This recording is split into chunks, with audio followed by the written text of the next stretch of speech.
Okay, we're back. We're talking about ethical public speaking, and we're at this part where we're talking about how does a public speaker damage their credibility as a public speaker. Before I even talk about this, I want you to think about ways that public figures, as public speakers, have damaged their credibility, and you'll have some ideas of how they've damaged their credibility already. The first obvious one is lying, right? When you think about, I'm going to take one person in particular that I've always thought was a great public speaker, a great politician, but a great public speaker is former President Bill Clinton. Um, I was probably your age when Bill Clinton was um, running for president, and I found him to be highly charismatic and a good speaker and interesting and very believable. And when he lied, which he's lied more than once, that really damaged his credibility as a person. So if his credibility as a person is damaged, then his credibility as a speaker is also damaged. And he not only lied, but he told half the truth. So telling a half truth, it means you're only telling a portion of the truth, not telling the whole thing. You also damage your credibility if you're trying to falsely infer something, right? This can be actually a fallacy. You're engaging in a fallacy that you're unaware of. You have erroneous reasoning, right? That goes to that logos piece in Aristotle. So not using that appropriately. You can make a false inference where you're inferring that something else is the cause of something else. Okay, so here's an example of a false inference that seems to be going around. For example, with in particular in this pandemic that's been happening, is that people are inferring that um, that this pandemic, which may or may not be true, you have to find true proof of it, but the pandemic is a way that the government's trying to control us. I think that's a false inference because people really are getting sick. Does the government maybe get control over us? I don't know. That's hard to say. We've lived in a society that in many ways has very little like real control in versus societies that have serious control. So do we even know as Americans what that control is? We have a lot of propaganda and we have a lot of persuasive ways to persuade us to do things. But are we really being controlled? I don't know.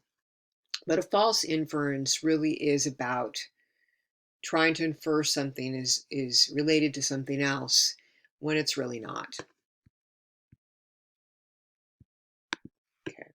Taking evidence out of context. Trying to um, people often quote other people and they'll just pick the quote of someone said and they'll place that quote anywhere in relationship to anything that person said. That's taking evidence out of context. So if you're going to quote something in your speech, understand the context of which it was being said, right? If you're going to give a percentage of, I'll give an example. President Trump, a lot of times he'll say something and whatever quip he's made, whatever they're quoting, they try to apply it to all other things. Now, he's not the only person, the only president that they've ever done that to. But they often do that to presidents, but they particularly do it to him.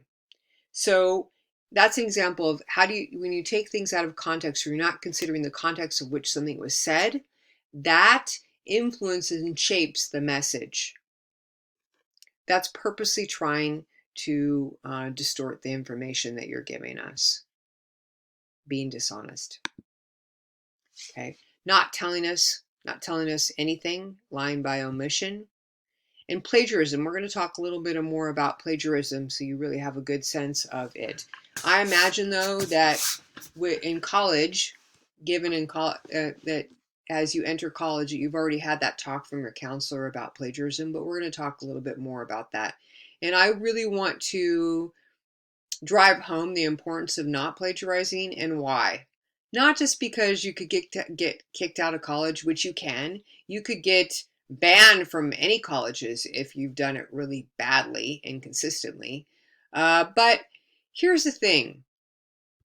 When you plagiarize, when you try to assume, plagiarism is basically assuming the rights or assuming, not giving people their, not citing the author of which you get that information and assuming that it's your own. Trying to make people believe that you came up with those ideas. I want you to just think about that right now.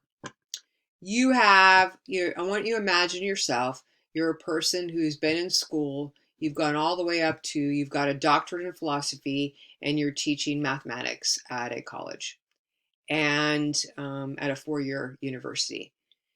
And you've done a lot of work, research, and you've come up with formulas.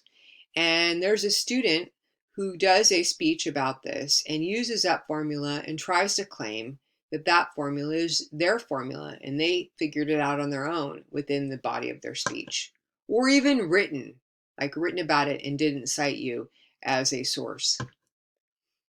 Not only is that disrespectful to that person, it's disrespectful to the discipline itself. And it's disrespectful to the work that that person has put in to get to the point where they can actually even be citable, right? In order for someone to get in a journal or be cited in anything, they have to do a lot of work, right? Go back to that word credibility. Someone's done a lot of work to get where they're at.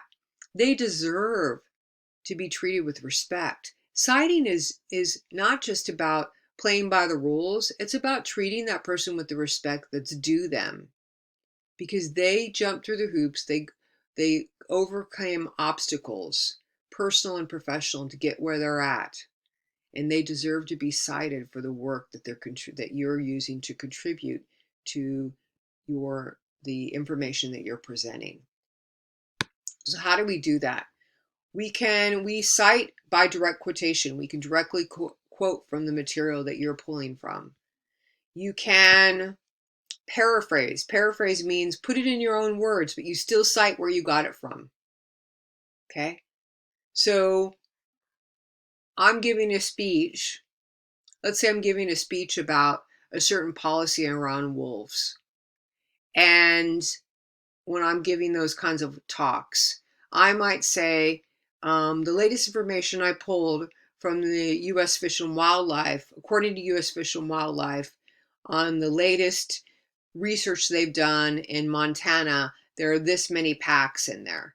Okay, now I'm not directly quoting, but I am summarizing, I'm paraphrasing what they said. Now, or actually I'm more summarizing, but if I were to paraphrase, I would be like paraphrasing maybe a particular scientist. So according to scientist Miller, who's a wildlife researcher, she states that, according to, or the research she's done, she states that the more wolves that are killed, the greater the population, the faster they repopulate. Okay, I'm paraphrasing basically maybe what her research says, or something she said in her research. That's what paraphrasing is. Summarizing is just what I said. Summarizing the whole idea of some article you've read, but still saying where you got it from. Okay, that's important. It's important. Then you have to always consider common knowledge. What do people normally know about? Well, COVID-19. A lot of students gave speeches about COVID-19. You want to tell us something that we don't know, right? Common knowledge is, you don't have to cite common knowledge, something that we all have access to information. But if you're going to give a speech, like, most people don't know that much about specifics about wolves. So if I were going to talk about that, specific things, I might want to cite where I got that information from. Now, what I have on me is I've been giving these talks, so I already have come I'm like an expert in that. I want to say an expert loosely, a mini expert on that, so I don't have to cite everything that I'm doing because I've created that knowledge, right? I've become part of that knowledge. But common knowledge is, what do we all know about? What do we all have access to? Who do we know about? So you don't have to cite everything that's in your speech, but you want to cite specific things that come from specific sources that are unique. Okay. So, sound reasoning. This is the logos. You're after not using faulty reasoning, unsound reasoning, making sure that the claim that you're making and the evidence, the claim between the evidence and the link between the claim and the evidence is not weak. So if you're going to claim that all people are blue, and then the evidence you give is these are all that was a dumb thing. All people, I can't even think of one. All dogs have tails. Okay, and the evidence is you talk about how many species of dogs have tails, right? That's the evidence. You name all the species. So that's a strong link, right? To say that dogs have tails, okay, or why dogs have tails, what tails do, right? But if you're trying to claim something and you're not giving good evidence, or it's weak evidence or not strong evidence, then that's when it becomes faulty reasoning. And I'm pretty sure this is going to be my last slide for this particular lecture. If you watch this YouTube video, it kind of will give you a sense of what fallacies are. We're going to go into that later on in the semester, but what fallacies are and how you want to try to avoid them in the way you organize your information and the way you analyze your information, is you want to avoid that. Okay, it's really mostly of how you make an assertion and the evidence you provide. The evidence should always back up your assertion. Okay, in your personal symbol speech, the speech that you're going to give, the evidence, the details you give should back up what your main idea is.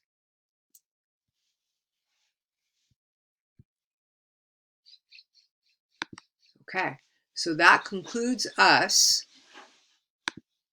That concludes us for ethical public speaking. I will see you again in the next lecture video, and I hope you have a beautiful day. Bye-bye.